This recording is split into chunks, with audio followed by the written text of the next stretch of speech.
this is our basic book, yeah. So our main like teacher name is Konchog Lhadrepa. Wow.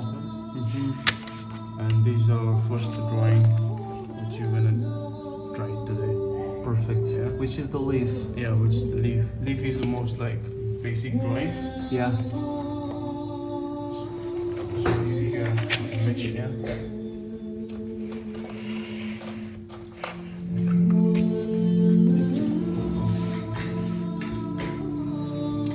How you start this leaf is like first you have to do this line, this line. Yeah. So make this line first, and then make this part first, like.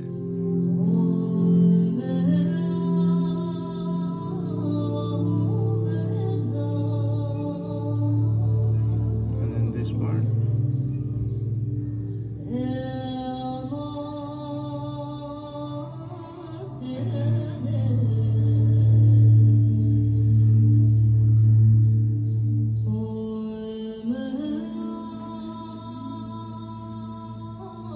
Is this leaf used in different kinds of trees, or is it a specific species?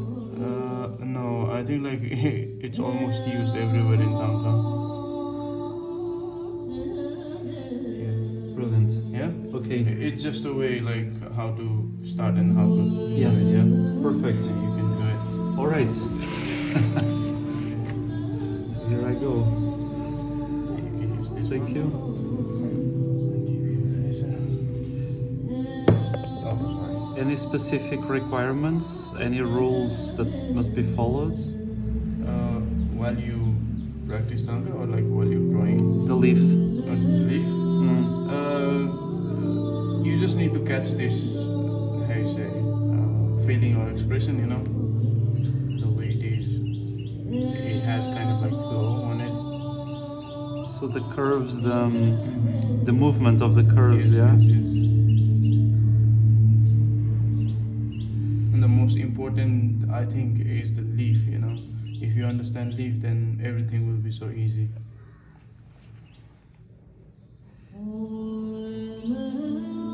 Is this curve rhythm something that you see all over Thangkas? Yes, yes. Yeah, they're based on curves. Interesting.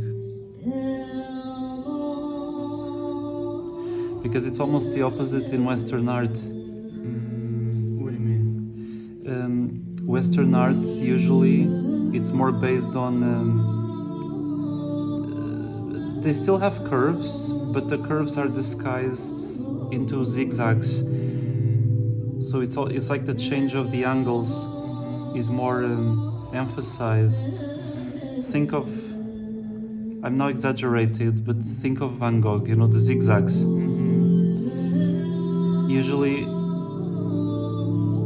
Usually in Western art we avoid too many curves because in reality it's fascinating to see a totally different process. Okay, let me see if I get the movement.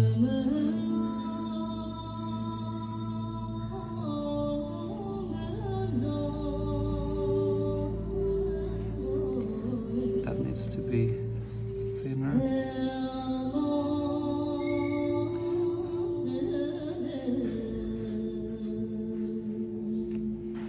I'm trying to let go to the end of the line as you were telling me the other day. Now I can correct the shape. Yeah. Do you want me to copy exactly the same proportions? Yes. Okay, actually. I will do that.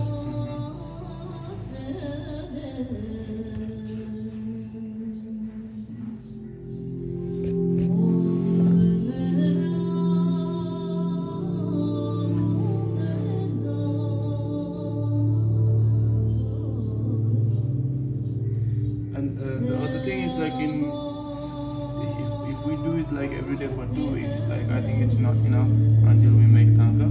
Yes. So what do you think? Do you want to like in 2 weeks do you want to make Thangka or like you just want to practice something? Because like in 2 weeks like I mean, I will not be a Thangka painter. It's more to have an idea of the whole process. Okay. So I don't mind jumping into a Thangka even if the leaves are not. Because I'm not going to be a Thangka painter. I mean, like when you are learning, you know, like I'm just like giving you a hint that in 2 weeks is like kind of like impossible. Of course, this is a 6-year course.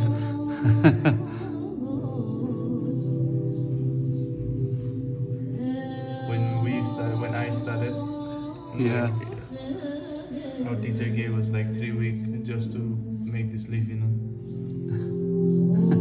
1 week for like this way, 1 week for other way, and 1 week for both of them. Wow.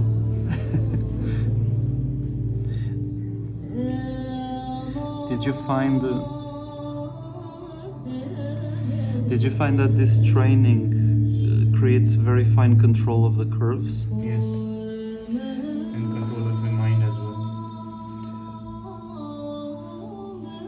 It's interesting what you said, and control of the mind.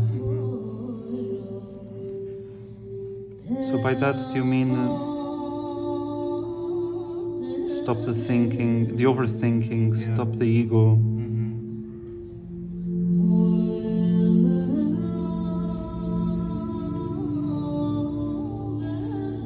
If you just let your mind flow, then this art becomes very easy. But if we think too much, then it's very difficult to draw these things. And why do you say it's very difficult to draw these things? Because you lose your patience, or Yeah. because it takes time, right? What I've seen is like some of our Nepali students, you know, they don't care because they don't have any art background. But some Westerners who come to our school, like they have like Western background and art background, so kind of like they don't accept like leaf should be something like this, you know. They don't accept what? Like leaf should be this shape, you know, because like they have seen different leaf, you know. Oh, of course. Yeah, and it's frustrating for them as well. They don't understand the what's the word? Yeah. The vocabulary of this type of art Yeah. form. Yes, yes, yes.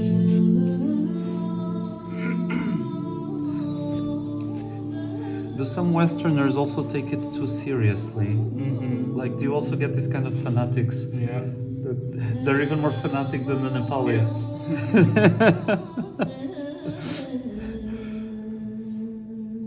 Interesting. The curve.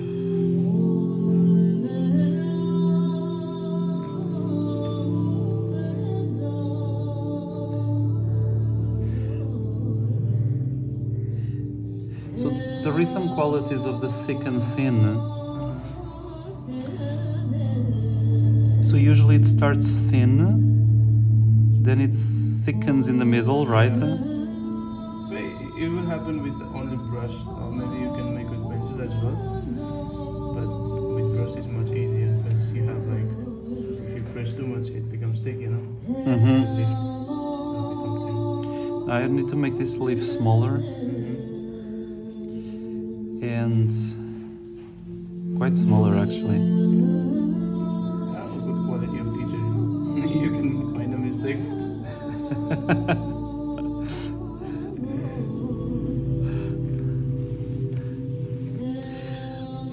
Are these leaves then painted by memory when you are making a real Thangka? Oh yeah, these are like just in our head because like we practice so much, and these leaves are everywhere, you know, like everywhere. Like there is no Thangka with no leaves, you know, kind of thing. But some people make it, but just say. The love for nature is quite noticeable in Oh Thangkas. yes, a lot. Because how you say? Because Buddhism is more into nature, you know. Yes. So, how you say, one of our Lama, he said like, Buddhist is always like close to nature, you know. So when Buddha was born, and her mother, while she was giving birth, she hold on to the tree, you know. Yes. And he even grew up around like jungles, forest, you know, close to nature, going for hunt and everything. And then when he when he enlightened, he also got enlightened on the tree. That's right. And then when he died, he also died on the tree. Near the tree. I'm sure that symbolism of the tree, you don't usually find it in many religions, you know. Surprisingly, Judaism used to have that, and it still does, but I don't see this love for nature in other religions, you know. In Buddhism is very Buddhism is more, how you say, ecological. yes, more like they call it like sentient being, you know. Yes. Like it doesn't matter who it is, but if it lives, then you have to take it. Like lives mean like If it is alive, yes, you if have it's to alive, respect then it. you have to take care of them or respect, yeah.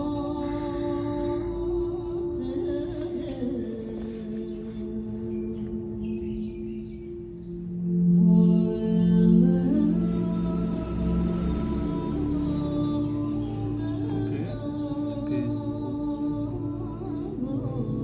longer. I'm gonna make it a bit thinner and longer.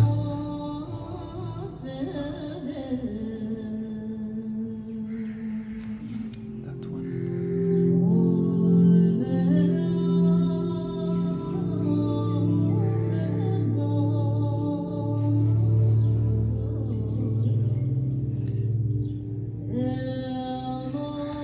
It's a good paper because it takes a lot of erasing. That's nice.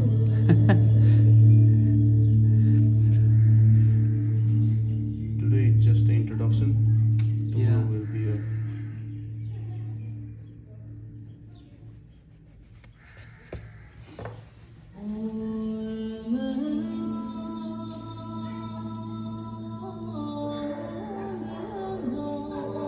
It's interesting because I guess the curves, they're not as fat as I thought initially.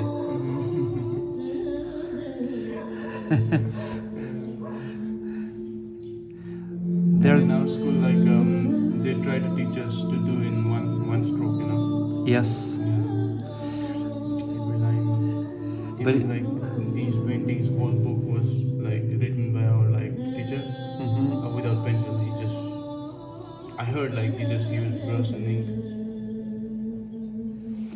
but it's based on memorization, isn't Yeah. it? It's like a vocabulary. And more like, how you say, muscle memory. Yes. Yeah. So it's similar to martial art. It's muscle memory too. I think so. Yeah. Maybe there is a connection there, because in the West we always draw by observation. We don't use muscle memory so much. As in here, it's quite fascinating because it's another way of thinking art.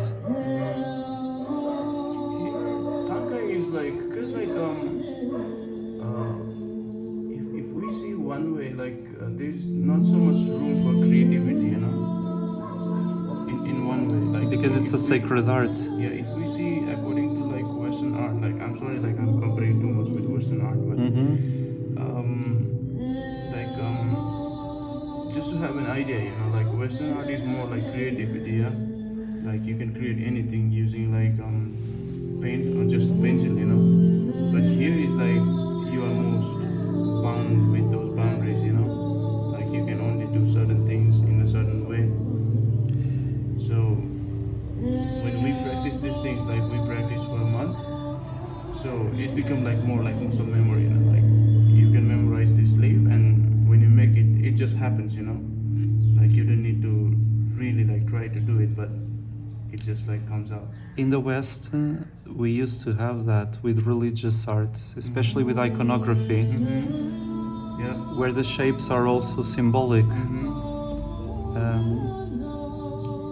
But with the demise of religion in the West, and this kind of art almost disappeared. But yeah, in sacred art, you also had almost a muscle memory, yes. Because the shapes were considered sacred themselves, you could not change them. It's a bit like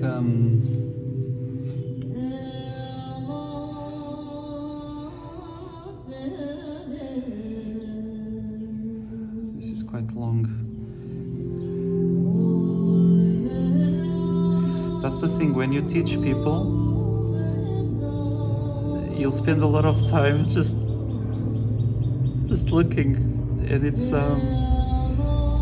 you're training your patience too.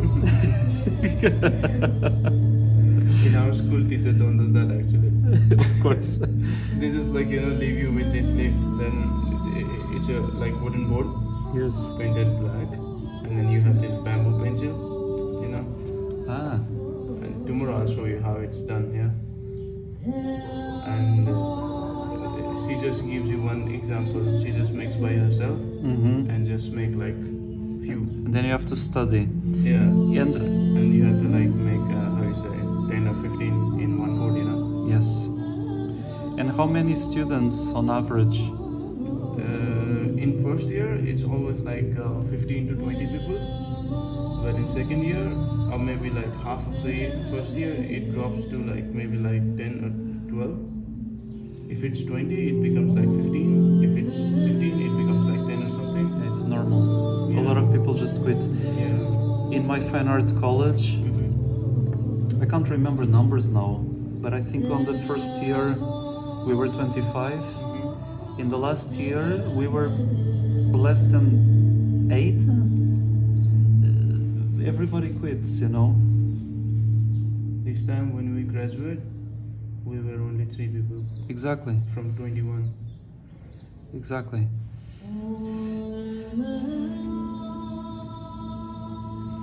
And other 2 guys, like they try to do Thangka, but one guy he is going to US,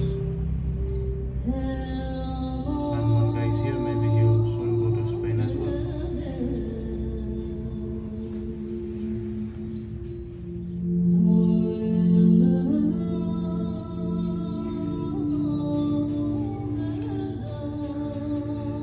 So the one stroke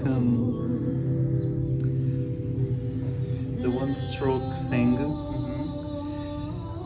is usually done after how many attempts? Like 10, 12, 15, and then you start doing in one go? Just from the first, actually. Oh, I see. So I'm using the wrong method of Yeah. erasing and correcting. Okay. Because So I need to it's try okay. again. Just today you have an idea, yeah. Yeah. I'll just give you brief ideas how it's done and how to do it. Yes.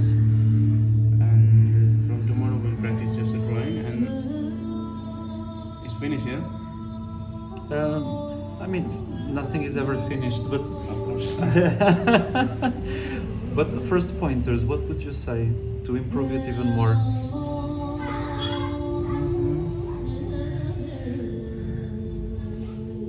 I know the proportions are still not exact, but in terms of the curve, how would you? Oh, okay. It's good. Yeah. Actually, like For example, question: do you want every single point to end as a real fine point, or these kind of things? Overall, it is good. Thank you. But of course, there's some mistakes. But yeah, like this one, if I just say this part, let's see.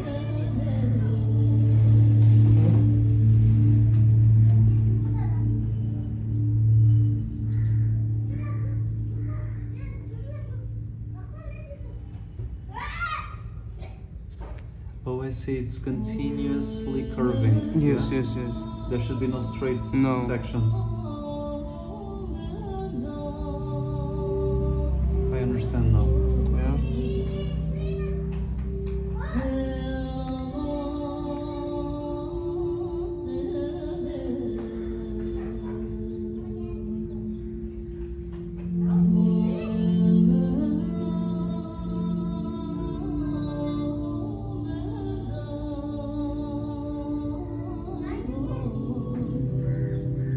This quality of the one stroke line, does it also help a lot when you are painting? Because then your brush marks will be much more precise. Yes. Yeah. That's why like these the most basic one, you know. Yes. If you understand this, like everything will be so easy. Because when we do these long lines, so it should not break. Because when you do with brushes, so what happens is like when you break and restart again, and the place where you started, it overlaps the color. Yes. So it becomes just that, but it becomes darker. So it should be like in one stroke in the whole thing. So no wonder that the one stroke technique created Thangkas, and the many strokes technique created Impressionism. We have more wavery, shaky hands in the West.